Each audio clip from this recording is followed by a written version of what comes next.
O condutor concluiu o processo de primeira habilitação e recebeu a permissão para dirigir, popularmente conhecida como provisória. A permissão para dirigir tem validade fixa de 1 ano. Após esse período, o candidato, né, o condutor, vai ter que solicitar a Carteira Nacional de Habilitação.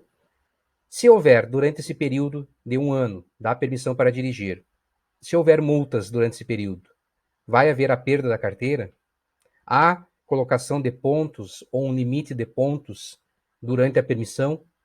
O tema da nossa aula de hoje, nosso vídeo de hoje, é sobre esse assunto. Nós vamos entender como funciona o processo dentro do Código de Trânsito Brasileiro em relação a multas durante o período de permissão, esse período de 12 meses. Então, veja só, o condutor com multa na PPD ou provisória, como é bastante conhecido, perde a carteira? A resposta é depende. Depende da natureza da infração. A natureza da infração está relacionada ao grau de periculosidade, de prejuízo à segurança, à fluidez que aquela conduta considerada infração causa para a sociedade. Então, nós temos uma classificação que vai de infrações natureza leve, média, grave e gravíssima. Então, dessa forma que está organizado lá no artigo 258 do CTB. Então, a depender da natureza, pode sim haver um problema aí durante infrações que foram cometidas durante a permissão. Se for infração natureza grave, isso vai gerar um problema. Se for de natureza gravíssima, também. E se for reincidente em infração média. O que é reincidir? Reincidir é realizar novamente, cometer novamente uma infração natureza média. Então, o que acontece? Dentro desse período de 1 ano, é esperado que o condutor, recém-habilitado, acabou de passar por um processo, ele não cometa infrações de trânsito, especialmente infrações que causem algum prejuízo para a segurança, especialmente, e que, consequentemente, são classificados, como nós estamos vendo aqui, em grave, gravíssima, ou a média sendo reincidente nesse caso. Repare que, se o condutor cometer uma infração média apenas, durante o período da permissão, ele não vai ter nenhum tipo de impedimento. Se ele cometer infração leve, não importa se uma, se duas, se três, as infrações leves também não vão impor nenhum tipo de impedimento no momento em que o candidato, o condutor, vai lá e solicita a CNH definitiva, certo? Então, o que não pode é ter essas infrações. Já já nós vamos ver onde é que está escrito isso. Então, há um limite de pontos. Né? Às vezes as pessoas comentam que não pode ter mais que 4 pontos durante a permissão, que não pode ter não sei quantos pontos durante a permissão. O Código de Trânsito ele não trata dessa forma. Né? Então, não há um limite de pontos durante o período da permissão. Não podemos confundir com a regra dos 20, 30 e 40 pontos que se aplica no caso do condutor que já tem a CNH definitiva. Inclusive, nós já falamos em um outro vídeo sobre esse assunto aqui. Então, a legislação de trânsito não determina pontos na aplicação de pontos na PPD. A gente sabe que existem DETRANs que colocam pontuação, inserem no sistema pontos durante a permissão, o que, no nosso entendimento, perante a legislação nacional, Código de Trânsito Brasileiro, não é isso que deveria acontecer. A única situação que deve ser observada é a gravidade, a natureza da infração. Se foi grave, se foi gravíssima, ou se foi 2 vezes média. Tá? Então, é isso que está escrito no CTB. Qualquer outra determinação para além disso é questionável.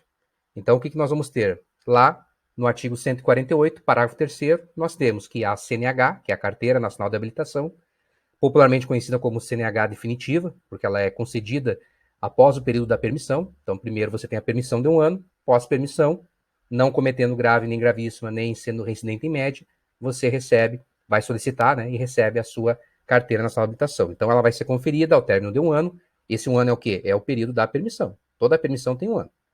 Desde que o mesmo não tenha cometido as infrações que nós mencionamos. Né? Então, a essa restrição, passado então esse período de 1 ano, e tendo cometido uma dessas infrações, o condutor não vai conseguir obter a CNH. E como a permissão está vencida, ele acaba por se tornar inabilitado. Não consegue avançar para a CNH definitiva e a permissão já perdeu sua validade. Então, nesse caso, o parágrafo 4º vai nos trazer que essa não obtenção da CNH em relação a ter cometido infrações, né, grave, gravíssimo ou 2 médias, obriga o candidato a reiniciar todo o processo de habilitação. Então, se a pessoa quiser voltar a dirigir, vai ter que participar de todo um processo, tal qual as regras para a primeira habilitação. Então, é interessante também destacar, né, que a cassação da permissão para dirigir, ela existe lá no rol, no inciso 6 do artigo 256, que traz ali as penalidades previstas. Porém, o artigo 264, que tratava sobre a cassação da permissão, ele foi vetado, né? Ele foi desconsiderado na hora lá em que o presidente da República, lá em 1997, quando foi sancionar o Código de Trânsito Brasileiro, que é a Lei 9.503, ele não aceitou o artigo 264. O 264 falava sobre a possibilidade de cassar a carteira realmente do permissionário. Como esse artigo não existe na lei, e o que existe é só esse que nós estamos vendo aqui, que nós vimos ali, que é o parágrafo 3º do 148, o que se entendeu e o que costuma se fazer? A pessoa continua dirigindo o período da permissão. A permissão vai ter a validade de 1 ano. Pode ter cometido infração grave ou gravíssima no primeiro mês de habilitado. Vai dirigir igual esse período de 1 ano. Só que, quando for solicitar a CNH definitiva, o sistema provavelmente já vai bloquear, impedir a obtenção da CNH em atendimento a esse parágrafo 3º do artigo 148. Então, durante a permissão, não se pode cometer as infrações dessas naturezas mencionadas. Comenta aqui se você já sabia disso, se ficou com alguma dúvida. Também estamos pedindo sempre que você possa colocar aqui alguma sugestão sobre assuntos que você quer ver nos próximos vídeos. A ideia é enriquecer aqui o canal com conteúdos que são relevantes, que tragam aí um conhecimento útil para todo mundo. Tanto para você que está em processo de habilitação, para você que é um instrutor de trânsito, trabalha em CFC, as pessoas então que circulam aqui no nosso canal. Conhecimento em legislação de trânsito sempre é importante e é útil no dia a dia de todo motorista. A gente se vê no próximo vídeo. Até mais.